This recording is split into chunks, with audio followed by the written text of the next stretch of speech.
Et bonsoir tout le monde, j'espère que vous allez bien. Ready. Bon, j'ai pas pu manger, donc je mangerai après le stream. Mais bon, ça vous en foutez. On va commencer, je pense, par le 3. Donc comme vous savez, le 3 sera en juin, donc à peu près du 12 au 15 juin, si je dis pas de bêtises, si mes souvenirs sont bons. Je crois que c'est ça, j'en suis quasiment sûr même. Et donc là, comme je vous ai dit juste avant, un nouvel éditeur entre dans l'arène, c'est Ubisoft. Voilà, paf, ils ont donné le jour et l'heure. Donc le 12 juin à 21h, on a rendez-vous pour l'Ubisoft Forward. Donc je pense qu'on aura des nouvelles de Far Cry 6. J'espère qu'on aura des nouvelles de Skull and Bones que j'attends personnellement. Il y a d'autres éditeurs, il y a toujours Sony qui boude le 3, hein. Bon ça on le sait très clairement. Mais il y a Square Enix qui a pas donné de nouvelles et Bandai Namco. Ce sont les deux seuls encore qui n'ont pas donné un rendez-vous fixe en fait pour le 3, donc on verra. Donc on a Nintendo, pour un petit rappel, on a Xbox, on a Capcom, Konami, Tech2 Interactive, Warner Bros Game et Koch Media. Donc voilà, donc ça va être quand même lourd, hein. Je vais garder tout le 3, donc je vais avoir tout le 3 à couvrir. Ça va être un marathon, hein, je vous cache pas, donc j'espère que vous serez tous là. J'espère que vous serez le maximum au rendez-vous et de profiter ensemble et de crier si jamais il y a, il y a de la merde. Donc on va parler maintenant de la conférence de la Resident Evil Showcase. Et heureux, heureux. Putain. On a regardé ça en live hier soir sur ma chaîne et c'était... Bon, ça annonce du lourd. Ça annonce du très très lourd. Entre les loups-garous, les zombies qui ressemblent à des golems qui sautent dans tous les sens. Donc j'espère que ça va le faire. Que je vais pouvoir y jouer surtout. Et parce que j'ai pas envie de lâcher la manette au bout d'une heure et demie. Il y a une démo, je crois ce week-end ou la semaine prochaine, mais voilà, on aura le droit qu'à une demi-heure, donc je vais pas vous le streamer, hein, parce que ça sert à rien, et elle est disponible que 8 heures. Donc ça annonce le retour de Chris. Bon, je suis pas très fanat de la série, parce que justement, je me chie tellement dessus que j'ai pas l'habitude d'y jouer. Vous aurez tout lundi, donc les vidéos, tutti quanti dans l'hebdo gaming à partir de midi et quart. Alors ils ont pas parlé que de Resident Evil 8, il faut savoir. Ils ont parlé aussi de VR, Resident Evil 4, sur l'Oculus Quest 2. Je suis un peu déçu moi aussi, donc ils ont vraiment repris les graphismes de GameCube limite. Et ils ont mis bien sûr avec le mode VR où vous faites toutes les interactions à la main avec le flingue où il faut viser avec l'espèce de point rouge, etc. Comme un Time Crisis en fait à l'époque. Alors le 2 mai, pour la démo de Resident Evil 8, c'est pour tout le monde. Les deux premières démos sont pour les joueurs PS4 et PS5. Voilà. Donc pour ceux qui ont la Xbox et le PC, chais. Et là, du coup, on va passer au troisième gros point. C'est l'Indie World, comme je vous l'ai dit juste avant, qui s'est déroulé jeudi soir à 18h. Donc en premier, on a Chris Tales, qui a l'air d'un super bon jeu, avec une patte graphique à tomber par terre. Getsu Fumaden. C'est un jeu qui ressemble beaucoup à Dead Cell. C'est un jeu en 2D5 où vous montez les niveaux un peu comme Hades, vous montez les niveaux et si vous mourrez, vous revenez au début et vous upgradez vos flèches, votre épée, etc. jusqu'à augmenter et finir le jeu avec un niveau conséquent. Le troisième, pour moi c'est la petite surprise, ce sont des Mexicains qui l'ont fait, c'est Aztec. Très bon challenger, franchement c'est un jeu que je vais me prendre sûrement parce que les images m'ont donné très très envie et c'est totalement le type de jeu que j'aime bien. Un jeu qui a piqué ma curiosité, c'est... Alors excusez-moi pour mon anglais, hein, mais c'est The Long Gins, je sais pas comment on le dit. C'est un jeu qui dure 400 jours en temps réel. Voilà, c'est le concept du jeu. Et le dernier, c'est There Is No Game. C'est un jeu que je vais sûrement me prendre parce que c'est totalement... En fait, ils se foutent de la gueule du jeu vidéo. Alors, il faut y jouer pour comprendre, parce que les vidéos ne parlent pas trop, en fait. Quand vous voyez la démo, vous allez dire « ouais ». Tout à l'heure, vous allez dire « ouais, bof ». J'ai regardé quelqu'un jouer, je vous dirai après, et c'est super cool. Le narrateur, le jeu en lui-même, tout est un troll.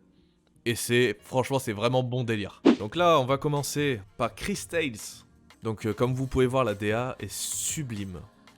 C'est un RPG au tour par tour. La particularité de ce jeu, c'est que vous pouvez remonter le temps en fonction des combats. Donc ça veut dire que si par exemple des ennemis sont trop forts, vous pouvez remonter le temps sur un ennemi et le mettre plus jeune. Comme ça, il sera moins fort au combat. Enfin, vous voyez à peu près le côté stratégique, etc. Voilà, vous voyez quelques combats. Franchement, ça me plaît beaucoup. J'en attends beaucoup du jeu. Je me le prendrai sûrement sur Switch parce que ça, c'est vraiment les jeux indés. Pour ma part, ma Switch me sert beaucoup pour les jeux indés. Et c'est une petite pépite. Clairement, j'ai déjà fait la démo sur Steam. Et j'ai beaucoup aimé. Donc, Getsu. Getsu est un peu comme un Dead Cell, c'est un Diane Retry, mais regardez-moi cette patte graphique aussi, putain, qu'est-ce que c'est beau. Ça me rappelle les peintures japonaises, un peu à l'ancienne, vous savez, ce que vous trouvez un peu dans le vieux japonais. Et ce côté vague, etc., enfin, je trouve ça sublime. Vous allez voir, juste après, au niveau de la vidéo, les boss, bah, c'est fantastique. Et il sortira en 2022 sur Switch. Donc je pense que je vais attendre sur Switch parce que les Early Access on les connaît. Hein. Vous avez un niveau qui sort tous les 3-4 mois. Donc personnellement je préfère faire le jeu d'une traite. Donc ça ce sont tous les boss que vous pouvez voir.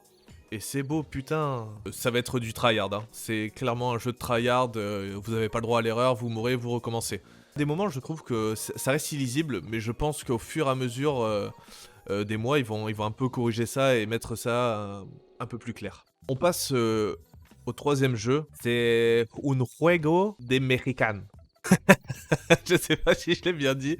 Ce sont des Mexicains qui ont fait le jeu, donc sur tout ce qui est un peu les Mayas, ce genre de choses-là, dans un beat'em all. On joue une héroïne et le but, c'est de défoncer les dieux en fait. Ça me fait penser beaucoup à du Asura Vras.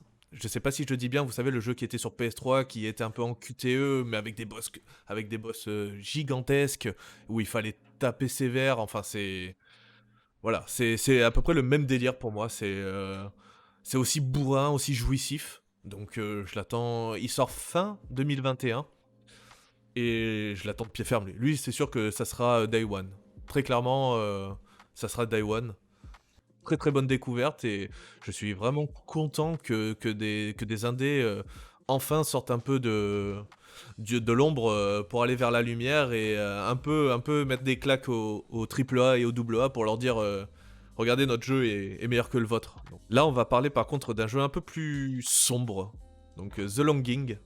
C'est un jeu voilà, où vous avez le compteur, voilà, vous le voyez, le compteur en haut là. Le jeu dure 400 jours. Et c'est véridique. Alors le but en fait, c'est d'occuper le petit bonhomme que vous voyez dans cette caverne, en attendant en fait le réveil du roi, donc que vous voyez sur le siège. Donc il faut miner, prendre des bains, s'occuper comme un Tamagotchi en fait. Donc il marche à cette allure-là, et c'est véridique, j'ai vu des vidéos, il marche vraiment à cette allure-là.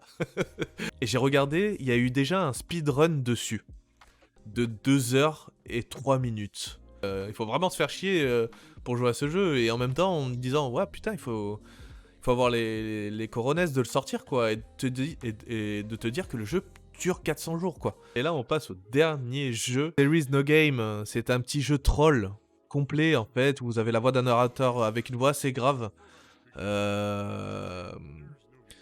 qui vous explique un peu le dénouement du jeu. Et donc vous avez du point and click, vous avez un peu du Space Invader, vous avez un peu des jeux free-to-play, vous savez, où vous devez appuyer sur des cases pour faire des pièces et avancer dans le jeu, etc. Et du coup le jeu vous troll tout le temps. Il vous met des bâtons dans les roues tout le temps. C'est vraiment abusé.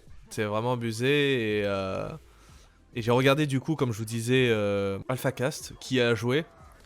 Mais genre, pour partir de la maison où il y avait le petit bonhomme, ça lui a pris 10-15 minutes. Parce que comme dans les free-to-play, en fait, pour avancer, il faut mettre des pièces. Donc il faut farmer. Ou mettre de l'argent. Enfin voilà, et le jeu il te le dit en gros, farme des pièces, sinon tu vas devoir payer, etc. N'hésitez pas à aller sur notre chaîne Ozing sur YouTube, Ozing Webzing sur Twitter, Ozing Webzing aussi sur Instagram, et notre site ozing.fr. Et que ce soit Twitch et YouTube, je vous souhaite une bonne soirée. Ciao, ciao.